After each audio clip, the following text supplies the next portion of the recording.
ज़िंदगी में हमारी मुलाकात कई लोगों से होती है और हर मुलाकात का एक अपना एहसास होता है। पर क्या हो अगर एक मुलाकात आप ज़िंदगी ही बर्बाद कर दे। यह कहानी जापान में रहने वाले एक लड़के ऊना की है। ऊना की ज़िंदगी काफ़ी सिंपल थी। दिन में कॉलेज की क्लासेस होती थी, शाम लाइब्रेरी में बैठे असाइनमेंट सॉल्व करते हुए निकल जाती थी और रात कंप्यूटर गेमिंग में गुजरती थी। पर 21 अक्टूबर की रात उसकी ज़िंदगी बिल्कुल बदल गई।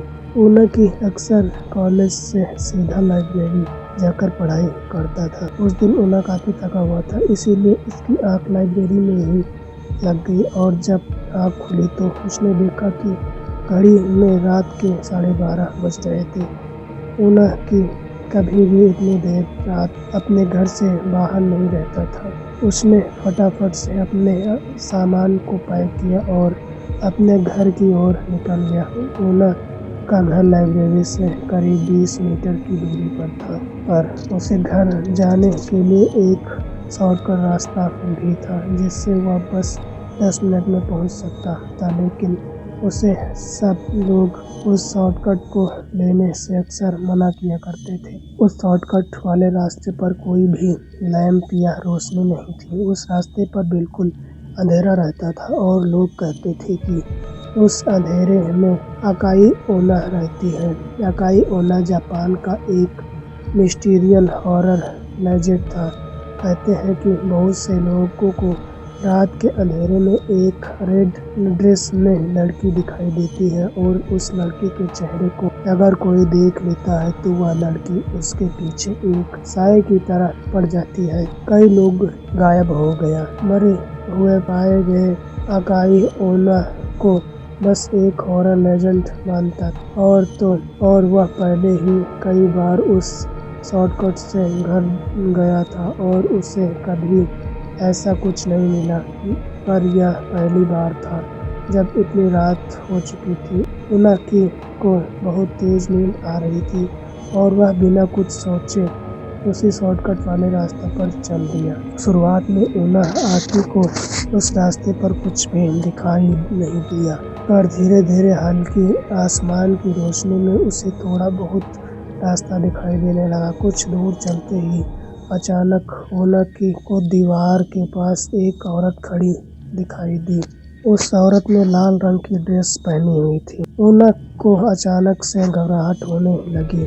वो उस औरत का चेहरा देख नहीं पा रहा था और वो बस चुपचाप एक जगह खड़ी थी। ऊना को बहुत अजीब लग रहा था कि इतनी रात में यह औरत क्यों दीवार के पास खड़ी है और उसने एक लाल रंग की ड्रेस पहनी हुई है। उसे एक पल के लिए लगने लगा कि अकाई ओना का लेजेंड कहीं सच तो नहीं। फिर भी ऊना बिना कुछ बोले अपना सर झुकाए आगे चला जा रहा, लेकिन जैसे ही ऊना उस औरत के पास से गुजरा उससे रहा नहीं गया और उसने नजर उठाकर उस औरत के चेहरे को देख लिया और उसके होश उड़ गए। उस औरत का चेहरा भयानक था, इतना सफेद कि ऐसा लग रहा था कि वहां पर किसी औरत की लाश खड़ी हुई है। इतना अजीब चेहरा उन्होंने आज तक नहीं देखा था। ऊना की उस औरत को देखकर बहुत डर गया और वहां से जल्दी से भाग गया।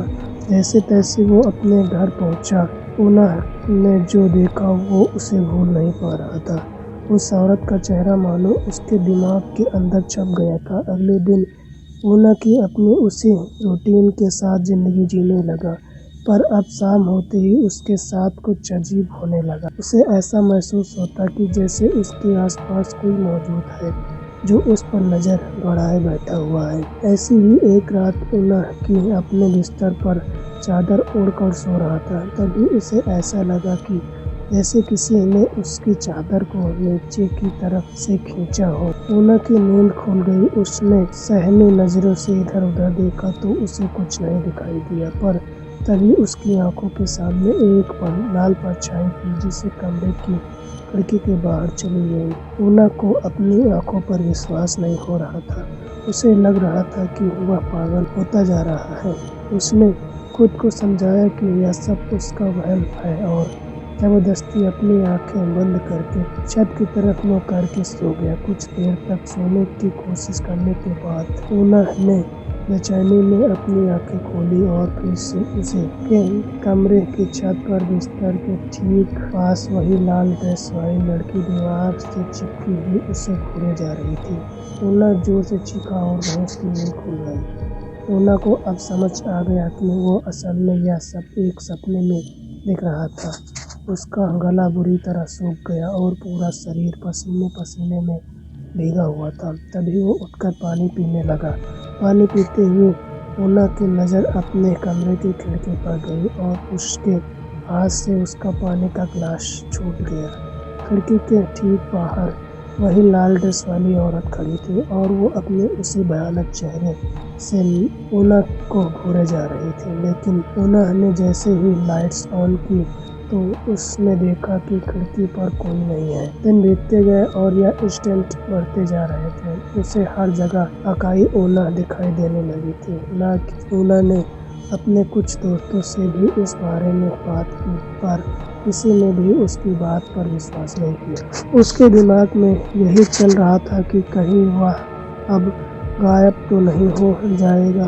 उसका यह डर बढ़ता ही जा रहा था। उसने डिसाइड किया कि वह पुलिस स्टेशन जाकर वहां से मदद मांगेगा। पर तभी उसे अपने घर के मेन गेट खुलने की आवाज आई। उन्होंने हिम्मत करके बाहर देखने गया तो उसने देखा कि उसके घर का दरवाजा पूरा खुला हुआ था और बाहर से तेज हवाएं अंदर आ रही थी। उन्होंने अपने एक दोस्त को सब कुछ बताने के लिए फोन मिलाया।